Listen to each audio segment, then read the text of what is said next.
नमस्कार मित्रों, आइए आज जानते हैं कि पार्वती जी ने भगवान शिव को दान में क्यों दिया, किसको दिया और दान देने का क्या कारण था। आइए भोलेनाथ की महिमा को जानते हुए माँ पार्वती की इस कथा को जानते हैं। एक श्रेष्ठ पुत्र की प्राप्ति हेतु भगवान शिव से आज्ञा लेकर पार्वती ने 1 वर्ष तक चलने वाले पुण्यक व्रत का समापन किया। व्रत की समाप्ति पर पुरोहित सनत कुमार ने देवी पार्वती से कहा, सुव्रते, मुझे दक्षिणा चाहिए। पार्वती ने मुंह मांगी दक्षिणा देने का वचन दिया। फिर क्या था, पुरोहित बने सनत कुमार ने अस्वाभाविक दक्षिणा की याचना की। देवी, इस व्रत में दक्षिणा स्वरूप मुझे अपने पति को दे दीजिए। यह सुनते ही देवी पार्वती पर जैसे वज्रपात हुआ। वे व्याकुल होकर विलाप करती हुई मूर्छित हो गई। पार्वती को मूर्छित देखकर ब्रह्मा, विष्णु और मुनियों को हंसी आ गई। उन्होंने पार्वती को समझाने के लिए भगवान शिव को भेजा। पार्वती की मूर्छा टूटने पर शिव ने उन्हें समझाया, देवी, देव कार्य, पितृ कार्य, नित्य नैमित्तिक जो भी कार्य दक्षिणा से रहित होता है निष्फल हो जाता है। उस कर्म से दाता काल सूत्र नामक नरक में गिरता है। उसके बाद वह दीन होकर शत्रुओं से पीड़ित होता है। ब्राह्मण को संकल्प की हुई दक्षिणा उस समय ना देने से वह बढ़कर कई गुना हो जाती है। भगवान विष्णु और ब्रह्मा ने पार्वती से धर्म रक्षा के लिए अनुरोध किया। धर्म ने भी समझाया। देवताओं ने कहा, मुनियों ने भी दक्षिणा देने की प्रेरणा दी। फिर भी पार्वती चुपचाप रही।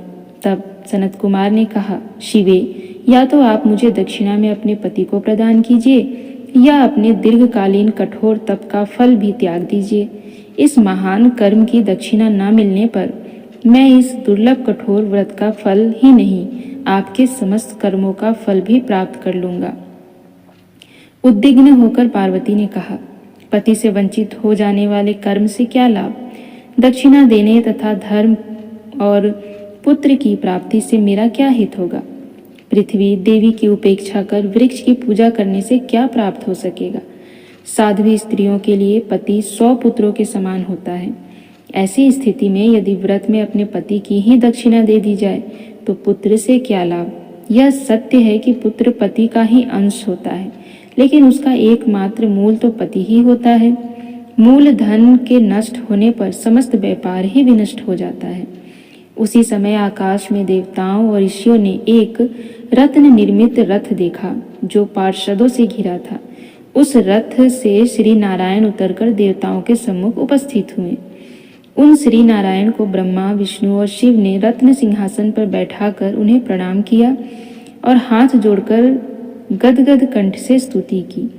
वहां का सारा वृतांत जानकर श्री नारायण ने कहा, शिव प्रिया पार्वती का यह व्रत लोक शिक्षा के लिए है, अपने लिए नहीं, क्योंकि ये तो स्वयं समस्त व्रतों एवं तपस्याओं का फल प्रदान करने वाली है। इनकी माया से ही चराचर जगत मोहित है।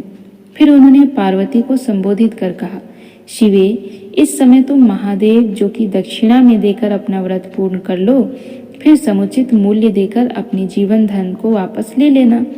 गौओं की भांति भी विष्णु के शरीर में है, अतः तुम ब्राह्मण को गौ मूल्य प्रदान कर अपने पति को लौटा देना। यह कहकर वे अंतर्ध्यान हो गए। तब पार्वती प्रसन्न मन से अपने प्राण सर्वस्व को दक्षिणा में देने के लिए तैयार हो गई। उन्होंने हवन की पूर्णाहुति की और अपने जीवन नाथ शिव को दक्षिणा रूप में दे दिया। इसके बाद उन्होंने पुरोहित सनत कुमार से निवेदन किया, विप्रवर, गौ का मूल्य मेरे पति के बराबर है। मैं आपको अत्यंत सुंदर 1 लाख गौवें प्रदान करूंगी। इसके बदले में आप मेरे जीवन सर्वस्व को लौटा दें। प्राणनाथ के मिल जाने पर मैं पुनः ब्राह्मणों को विपुल दक्षिणाएं प्रदान करूंगी।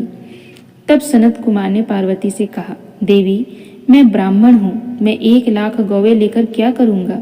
इस दुर्लभ रत्न के सामने 1 लाख गौओं की क्या तुलना? मैं इन्हें साथ में लेकर त्रिलोक में भ्रमण करूंगा।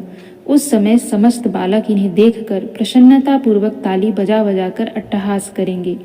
कहने के साथ ही सनत कुमार ने भगवान शिव को अपने पास बिठा लिया।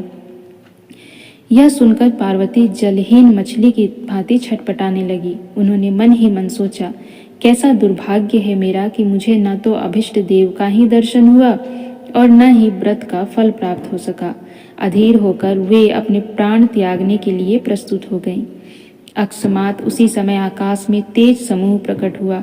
उस तेज समूह को देखकर पार्वती ने उससे अपने ऊपर दया करने को कहा और उस मह तेजो राशि के मध्य विश्व मोहन श्री कृष्ण स्वरूप का दर्शन किया। ऐसे भुवन मोहन अनूप रूप को देखकर भगवती पार्वती उसी के सदृश पुत्र की कामना करने लगी और उसी क्षण उन्हें वह वर भी प्राप्त हो गया। तदंतर वह तेज वहीं तिरोहित हो गया। तब देवताओं ने ब्रह्मपुत्र सनत कुमार को समझाया। सनत कुमार ने दिगंबर शिव को उनकी प्राणेश्वरी पार्वती को लौटा दिया। तो ये कथा है कि माता पार्वती ने भगवान शिव को क्यों दान में दिया था, दान देने का कारण क्या था और इसके पीछे क्या शिक्षा जुड़ी हुई थी। आपको यह जानकारी कैसी लगी हमें कमेंट करके ज़रूर बताइएगा। वीडियो को लाइक करके चैनल को सब्सक्राइब कर लीजिएगा। धन्यवाद।